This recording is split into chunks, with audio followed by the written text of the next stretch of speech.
Bienvenidos a este siguiente video en el cual vamos a ver el método de Hall-Winters multiplicativo. Como ustedes saben, hasta el momento hemos visto muchos métodos de suavizamiento exponencial. Desde el método simple, hemos pasado por el método de Holt con tendencia, hemos visto el Hall-Winters aditivo, métodos exponenciales, etc. Ahora nos corresponde ver el método de Hall-Winters multiplicativo. Y es que este método lo que hace es ayudarnos a encontrar pronósticos para una serie que tiene determinadas características. ¿Cuáles son las características de este método que nosotros vamos a analizar en este momento? Bueno, en primer momento, decirles que el método de Hall-Winters multiplicativo tiene la característica que reúne a muchas series de tiempo en el cual tienen ciclos que van variando y se van incrementando constantemente. Tienen una tendencia lineal, generalmente es creciente, y por supuesto, estos ciclos obedecen también a un patrón estacional cambiante. Esto significa que tenemos tres propiedades: una tendencia lineal, una tasa de crecimiento y tenemos un patrón estacional con variación creciente. Esto significa que este modelo de serie de tiempo, este modelo de Hall-Winters, lo podemos expresar mediante esta expresión. Un YT, que es los valores observados, podemos expresarlos a través de un nivel de la serie, que es prácticamente un modelo lineal con dos parámetros, B sub 0 más beta sub 1t, que obviamente se encuentra a través de un método de regresión lineal, multiplicado por una variación estacional y multiplicado por la variación irregular.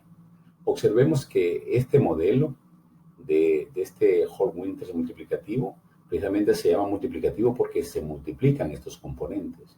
En el método aditivo veíamos que en lugar del asterisco era un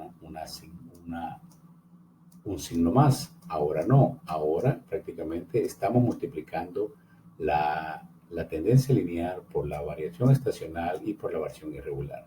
Como es una multiplicación, pues obviamente tenemos una serie que va expandiéndose cada vez más a medida que crece.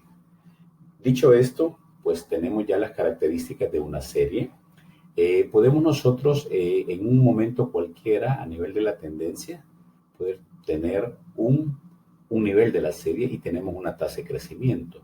Recordemos que esta tasa de crecimiento es prácticamente una pendiente de esta tendencia que nosotros podemos tener o de este nivel de la serie que podemos establecer, ¿no? Entonces, en cualquier punto de esta línea nosotros podemos tener una estimación que le vamos a llamar LT. LT es la estimación prácticamente de un pronóstico específico, ¿sí?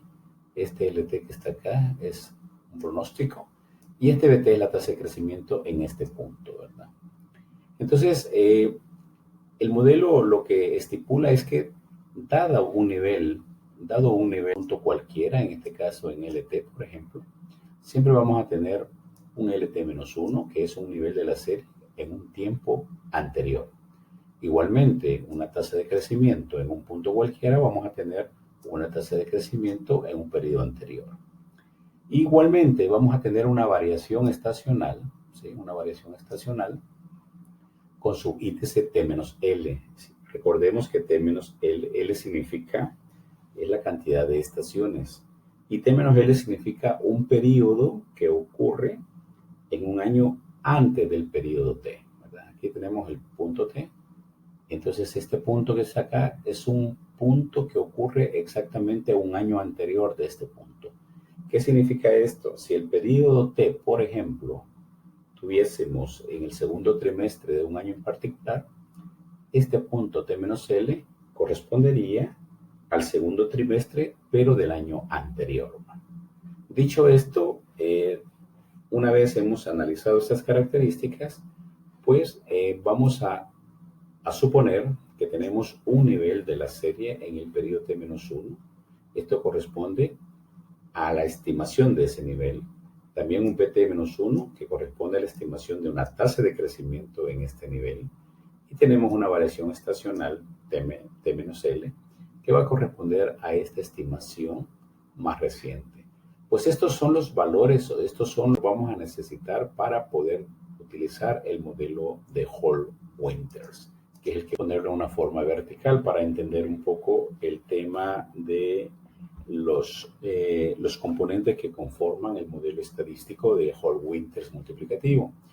Vamos a suponer que esta es la línea de tendencia que teníamos en la figura anterior y vamos a suponer que estamos en el periodo, en un momento T, en el periodo T.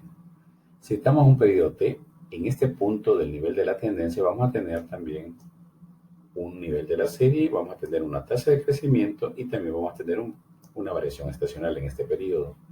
Pero elementos que utilizan los modelos estadísticos del Hall-Winters es precisamente la variación estacional y aquí la podemos ver muy claramente. Habíamos dicho que T-L significa un periodo que ocurre en un año antes del periodo T. Eso significa que si aquí estamos en el segundo trimestre, pues BT-L va a ser precisamente la variación estacional que ocurre en el segundo trimestre del año anterior, ¿verdad? Y como L es 4, L recordemos que es el número de estaciones, aquí estamos suponiendo que la serie que estamos analizando está conformada por trimestres. En ese sentido, vamos a tener 4 factores estacionales, un BE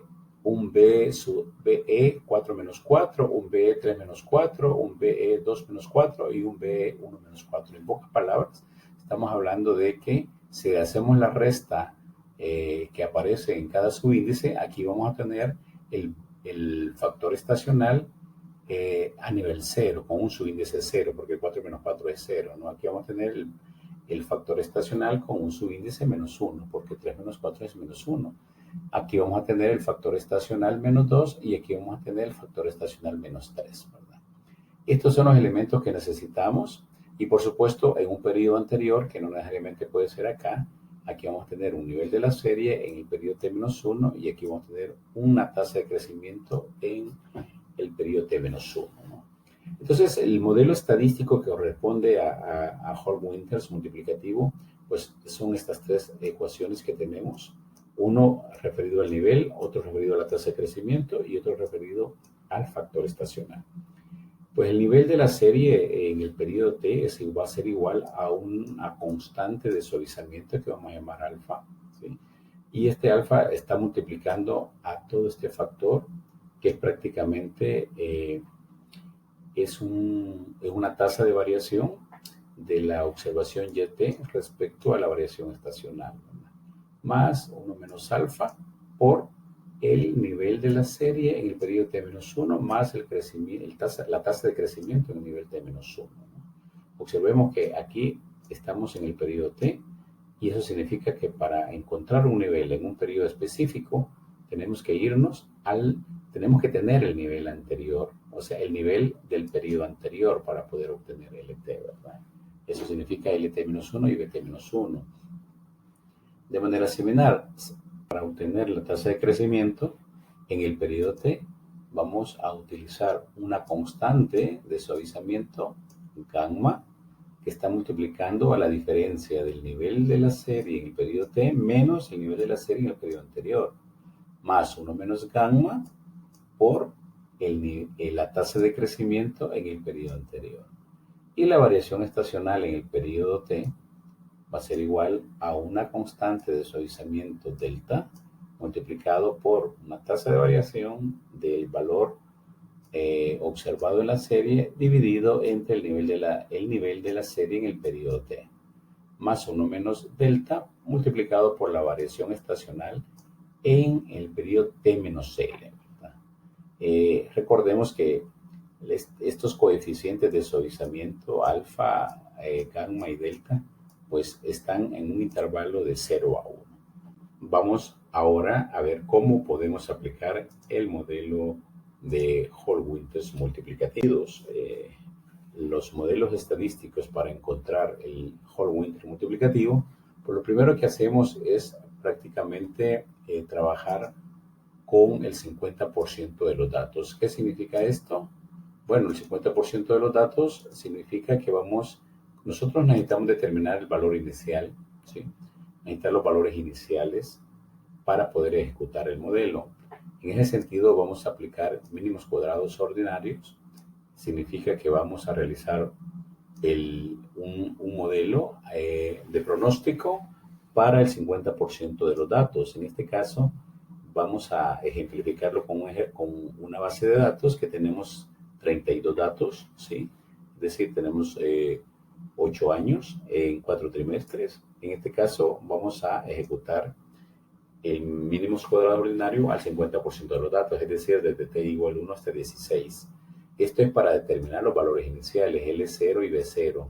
¿Quién va a ser L0? L0 es el beta sub 0, que me determina la ordenada del modelo, y beta sub 0, es decir, la tasa de crecimiento en un periodo 0 o valor inicial va a ser igual a la tasa de crecimiento que nosotros encontremos en el modelo de regresión lineal que aplicaremos para encontrar la tendencia de la serie.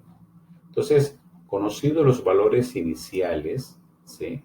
Entonces ya estamos listos para poder encontrar los factores estacionales, ¿sí? De acuerdo al número de periodos que uno esté analizando en la serie. Si la serie que estoy analizando está determinada por trimestres, pues van a ser 4 factores estacionales que vamos a encontrar, ¿no? Si la serie que yo estoy analizando tiene una periodicidad mensual, pues entonces serán 12 los factores estacionales que voy a encontrar, ¿no? Entonces, para encontrar estos factores estacionales, prácticamente lo que se hace es aplicar, ¿no? El modelo de regresión encontrado en el punto anterior, pero lo hacemos para todos los valores de la serie. Es decir, encontramos el valor pronosticado, Y sub t, de todo el periodo, para estos 16 datos que vamos a encontrar. Esto lo hacemos con el objetivo de poder eliminar la tendencia de la serie. El factor estacional realmente es un dato, es un número que prácticamente queda al eliminar la tendencia de la serie, y es un valor que me puede servir para poder hacer los pronósticos. En ese sentido, eliminar la tendencia significa dividir los valores reales de la serie entre los valores pronosticados que yo ya he encontrado anteriormente, ¿no? A eso lo voy a llamar S sub t. Y una vez yo tengo ya una serie donde se ha eliminado la tendencia, pues entonces después puedo encontrar los valores estacionales promedios para cada una de las estaciones. Recordemos que L es igual a 4, ¿sí? Y significa que podemos encontrar un promedio del valor estacional del trimestre 1, un promedio del valor estacional del trimestre 2, y así sucesivamente hasta un promedio del trimestre 4 en este caso. Entonces, lo que hemos hecho acá es haber colocado una muestra de datos. Por ejemplo, este es el año 1, este es el año 2, este es el año 3 y este es el año 4, por ejemplo. Y tenemos los 4 trimestres, ¿no? Tenemos 16 datos acá, ¿no? Pero cada dato corresponde al trimestre 1, aquí tenemos el trimestre 1, aquí tenemos el trimestre 1 del tercer año y aquí tenemos el trimestre 1 del cuarto año y así sucesivamente. ¿Cómo hacemos para encontrar el promedio, ¿sí?, del factor estacional del trimestre 1? Pues utilizamos estos valores que encontramos aquí en este punto, ¿verdad? Los valores donde hemos eliminado la tendencia. Eso significa que para encontrar el promedio estacional del trimestre 1, lo que hacemos es dividimos el valor de la serie entre el valor pronosticado, ¿sí?, que es el valor que hemos encontrado acá. En este caso, para el trimestre 1, este es para el trimestre 1 del año 2, este es para el trimestre 3 y este es el trimestre 1 del año 4. En ese sentido, estamos encontrando los valores que corresponden al trimestre 1 del año 1, trimestre 1, este sería Y sub 5. Si ustedes ven, este es el orden de los datos, Y sub 5, este sería Y sub 9 y este sería Y sub 3. Estos son los datos que tenemos acá. Es decir, sacamos el promedio del trimestre 1. En el caso del trimestre 2 vamos a aplicar esta misma fórmula, pero sería dirigiéndonos al trimestre 2 del año 1, al trimestre 2 del año 2, al trimestre 2 del año 3 y así sucesivamente, ¿verdad? Entonces aquí esta fórmula para si queremos encontrar el promedio del trimestre 2, pues entonces sería igual a Y sub 2 entre el estimado entre el pronóstico de Y sub 2. Sería Y sub 6 entre el valor pronosticado de Y sub 6. Sería Y sub 10 entre el valor pronosticado Y sub 10 y así sucesivamente, ¿no? Entonces, una vez encontrado esto, nosotros estamos en la posición de encontrar un factor estacional, pero, ojo, y esto es bien importante, normalizado. ¿Qué significa normalizado? Nosotros requerimos de que el promedio de estos factores estacionales de cada trimestre, que el promedio sea igual a 1. Esto es importante. Y que la suma sea 4, precisamente porque son 4 los factores estacionales, ¿verdad? En ese sentido, siempre vamos a encontrar de que los factores estacionales no suman 1. Siempre van a sumar menos que esa cantidad. O pueden sumar más. En ese sentido, lo que hacemos es aplicar un factor de corrección. ¿Cómo aplicamos el factor de corrección? Bueno, el factor de corrección que tenemos acá, esto tiene su propia fórmula. Y esto está relacionado con lo siguiente. El factor de corrección va a ser igual a la cantidad de estaciones entre la sumatoria del promedio de todos los factores estacionales de los trimestres encontrados. Este factor de corrección lo vamos a multiplicar por cada uno de los promedios de cada uno de los trimestres encontrados, ¿verdad? Entonces, así vamos a obtener el valor, el factor estacional I menos L, ¿verdad? Multiplicando el promedio del factor estacional del trimestre 1 por el factor de corrección respectivo. De manera que la primera estación en el periodo 1 menos L, ¿sí? Esto va a ser igual, 1 menos L, recordemos que L vale 4, ¿sí? 1 menos L, 1 menos 4 es menos 3, ¿verdad? 2 menos 4, aquí va a ser menos 2, 3 menos 4, aquí va a ser menos 1, y 4 menos 4, aquí va a ser 0. Este corresponde al subíndice del factor estacional que nosotros vamos a encontrar más adelante. Entonces, para encontrar ese factor estacional, simplemente, como dijimos acá arriba, vamos del factor estacional en el trimestre I por el respectivo factor de corrección, ¿verdad? Para I igual 1, 2 hasta L, en este caso vale 4. ¿Qué significa esto? Que este subíndice que yo encontré acá, estamos hablando de la primera estación, es decir, B, el factor estacional menos 3 va a ser igual al factor estacional, y aquí sustituimos 1 menos L, es decir, 1 menos 4. 1 menos 4 es menos 3. Y por eso tenemos acá que va a ser el promedio del factor estacional del trimestre 1 multiplicado por el coeficiente de corrección, ¿verdad? O el factor de corrección.